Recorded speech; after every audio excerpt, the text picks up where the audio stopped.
Hello and welcome to another episode of Inside Military Esports, presented by Navy Federal Credit Union. Our members are the mission. I'm Jeremy Smith. And I'm Jami Kinton. IME is the show that features military members and veterans who have a connection to the gaming community. Today we're at the Capitol building in St. Paul, Minnesota. Join us as we go inside military esports. On this episode, Jami talks with a veteran working to create a new esports venue. And we'll meet an entrepreneur that's realized his dream of opening a gaming arena. The Navy Federal Credit Union spotlight shines on an Army chaplain who found his passion speedrunning retro games. And I'll have a conversation with Ronnie from Elusive Gaming.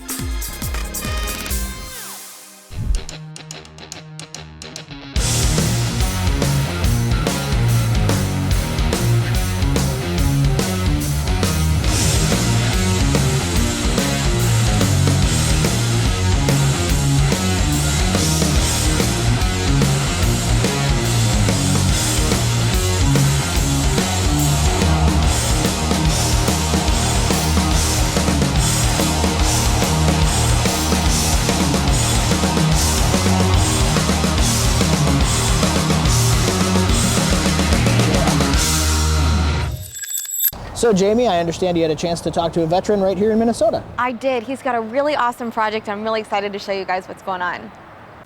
Today we're coming to you from Minneapolis, Minnesota. I'm here at the home of Marcus Erickson, who is a 15-year Air Force veteran who's got a really cool project idea that will hopefully benefit gamers all over the city. Marcus, can you tell me a little bit about your Kickstarter project? Yeah, this is called GAMEBOX Cafe.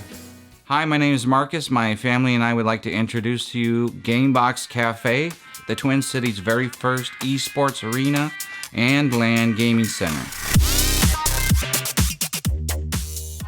Esports clubs and leagues are popping up all over the place, and they have nowhere in the Twin Cities to practice, nowhere to hold tournaments. We want a place where these esports clubs can come. Maybe once a week they can have their own space, or once a month host a tournament where all the clubs that want to participate come in. Not only do we want to provide a space for esports teams to come, but also just for your ordinary everyday gamer, someone that wants to come have a birthday party, somebody wants to come celebrate. And we want it to be a place that's fun, that's full of excitement, energy. It's a place for everyone who loves gaming. So this space is going to be unique in many ways. First of all, we're going to have stadium seating, and then also each gaming station is going to be top of the line. High-end graphics, high refresh rates on the monitors, and then all of the accessories are going to be high-end. The keyboards, mice, controllers. We want to provide the best gaming experience that you can get. Are there traits that you think that you can take from your time serving that you're applying now to, being an entrepreneur?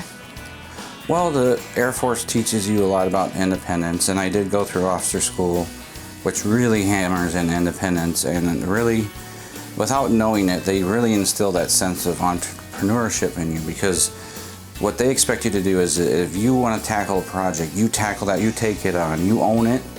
You find people that support it, and then you go with it. Sure.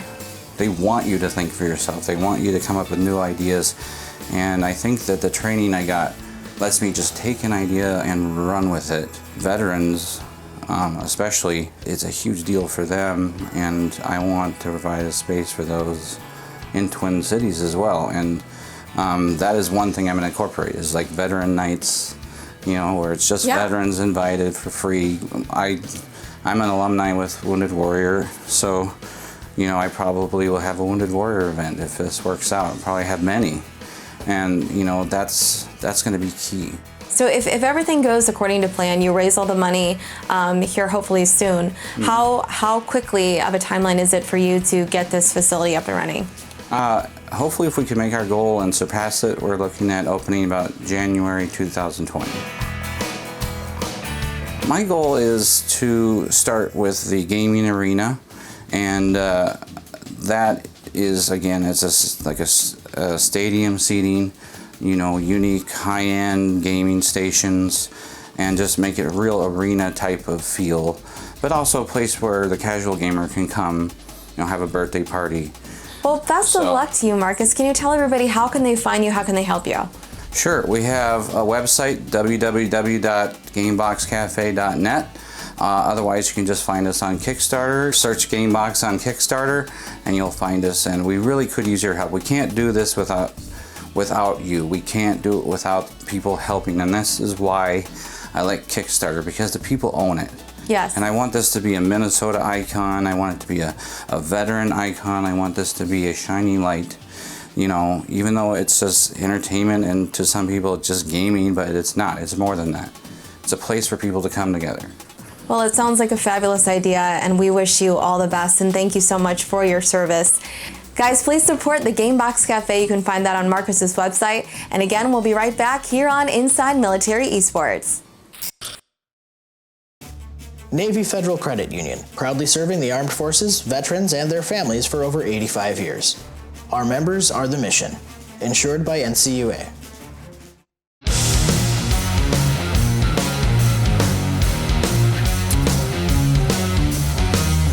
Now it's time for the Navy Federal Credit Union Spotlight.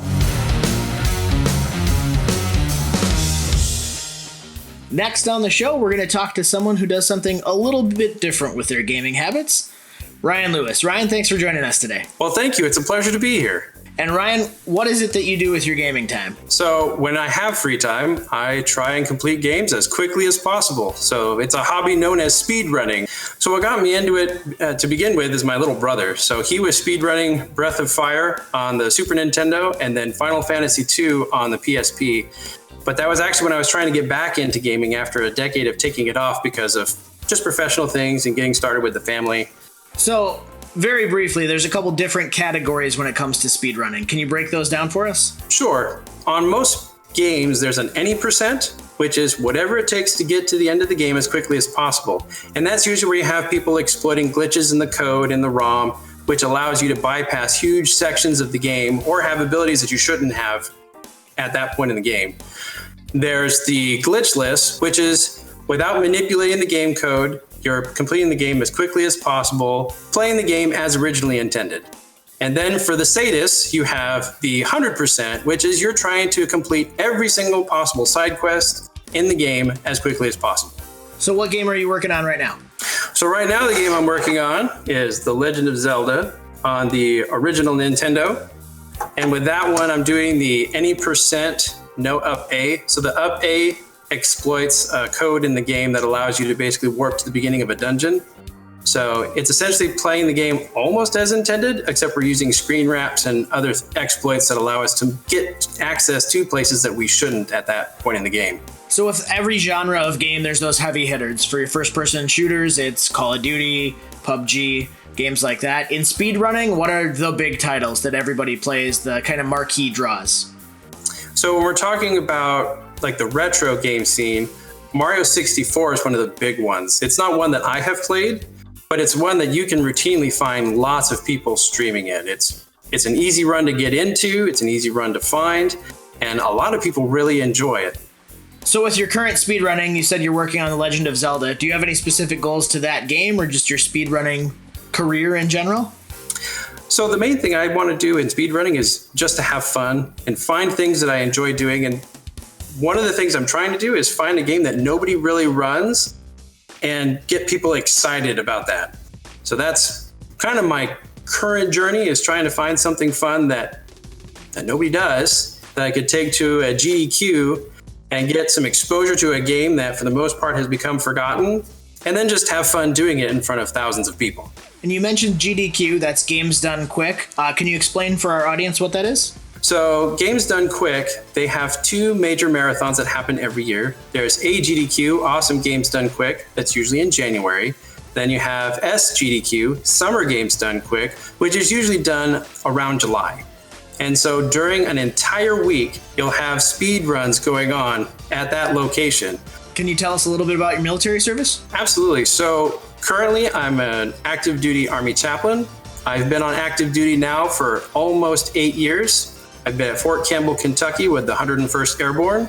And then I'm currently with a military intelligence battalion here at Fort Gordon, Georgia. prior to coming on active duty as a chaplain, I spent 8 years as an Army Reserve intelligence officer, just in different various units doing intel stuff. I'd probably say the thing that has been the most meaningful about my military service is the opportunity to help military service members and their family. So how does your military life and your gaming life overlap? Well, and the thing is, gaming is so huge. It's one of the things I use that really allows me to connect with soldiers. Because when they realize that their chaplain plays video games, because they walk into my office and they see just a ton of Game Informers lying around. And then they see all my amiibos, and I stole Pokemon figurines from my kids. Tactically acquired, we don't steal. But it's one of the things I found that's gotten soldiers to open up and talk to me. They'll nerd out with me. And then later on, when something is going on in their lives, they remember that the chaplain's kind of a geek, a little bit of a weird guy, but it's someone that they can relate to. And so they'll come and talk to me about things that are very meaningful, because we spend a little bit of time just geeking out about whatever their variation of nerd is. Thank you very much for sitting down with us today, talking a little bit about speedrunning, something people might be aware of but didn't know a lot about. Awesome. Well, thank you for the opportunity.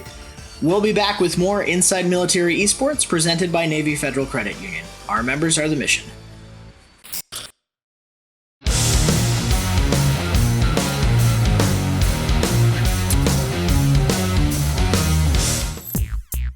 We went to Hillyard, Ohio to talk to Justin, the owner of the game arena. So I was a really big video gamer growing up. I was an only child, so I played a ton of video games, and I used to play competitively in Madden and NCAA football. I'd get in the top 5 on leaderboards and the first place a few times on a few different video games. But I really wanted a place to showcase my talents and have a place to look forward to hanging out with my friends, and there was nothing like that. So in college, I got a business plan together, and I got a startup team with a bunch of my friends, and we went and knocked on everyone's door trying to get an investor, and then finally someone believed in our idea, believed in me, and decided to invest, and then we opened Game Arena in 2018, and it's been awesome ever since. The reason why you would come to a gaming center is because everything's already done for you. The computers are all there, you're hanging out again, you have the interaction in between games where you don't get that online. So when I see people hanging out in between their games, just getting up, talking to each other while they're eating, and that downtime is what you miss the most, and people don't realize that when they're playing at home by themselves. We normally do cash prizes for tournaments, and we have tournaments for Smash Brothers, CSGO, League of Legends, pretty much anything that's a popular esport that people compete in.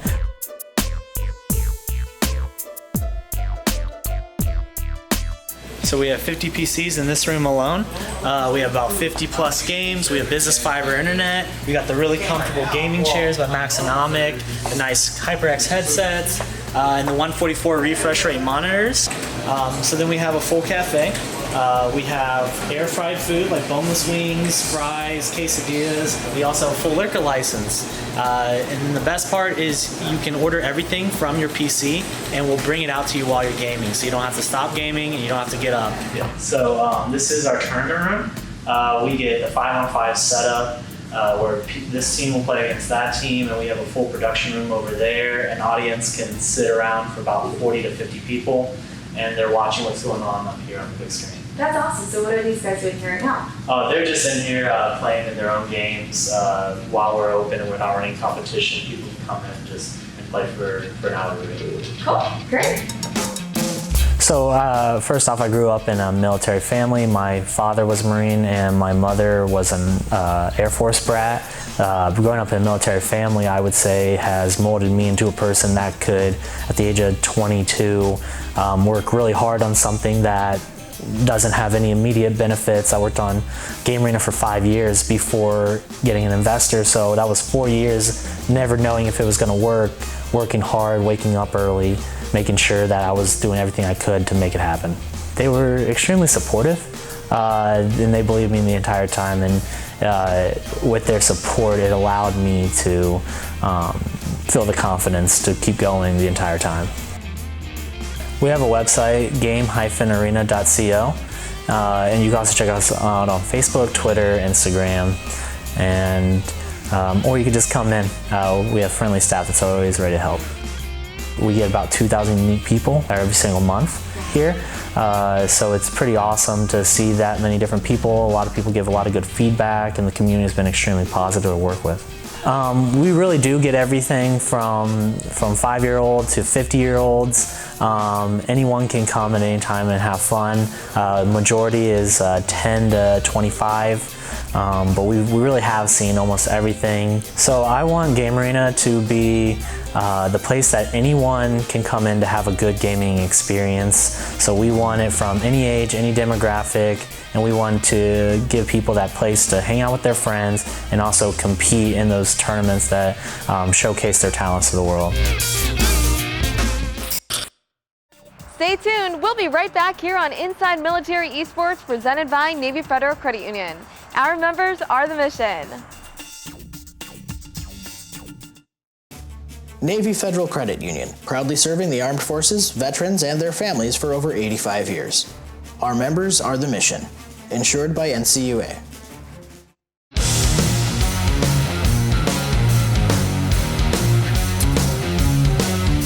Welcome back to Inside Military Esports, presented by Navy Federal Credit Union. Our members are the mission. Joining us today on the program is Ronnie from Elusive Gaming. Ronnie, thanks for joining us. Hey, thanks very much for having me. So can you introduce yourself to our audience and tell us about your military service? I'd be happy to. I'm ItsRonnie, and I'm a member of Elusive Gaming's Board of Gamers. I have about 14 years of service so far at this point. I'm still serving in a reserve capacity as a non-commissioned officer in the Army. I deployed twice to Afghanistan, the first time in 2013 as a driver and a gunner, and again in 2016 with the Special Missions Unit as an Information Operations Targeting Chief. And that 2016 deployment, really helped define my career and path moving forward, and I'm bringing a lot of those lessons learned with me to Elusive. Specifically, I had the opportunity to try out and was selected over a board of my peers to support a Special Missions Unit as part of our Tier 1 Special Operators. And that's really been a defining moment for me. It's the lessons that I learned there I carry forward with me every day. Can you give us a little bit of history on Elusive Gaming? I am so happy to do that. Elusive, plain and simple, is bred from combat. Two of our founding members, Fizzle and Sarcastic, used the Elusive moniker as their combat designator. They met in around 2008 at a LAN center near Marine Corps Base Pendleton in California. And shortly after they met, shipped off to Afghanistan, and they'd play games between missions. Halo, Guitar Hero, just about anything they could get their hands on to pass the time. So the heart and soul of Elusive is bred from the military.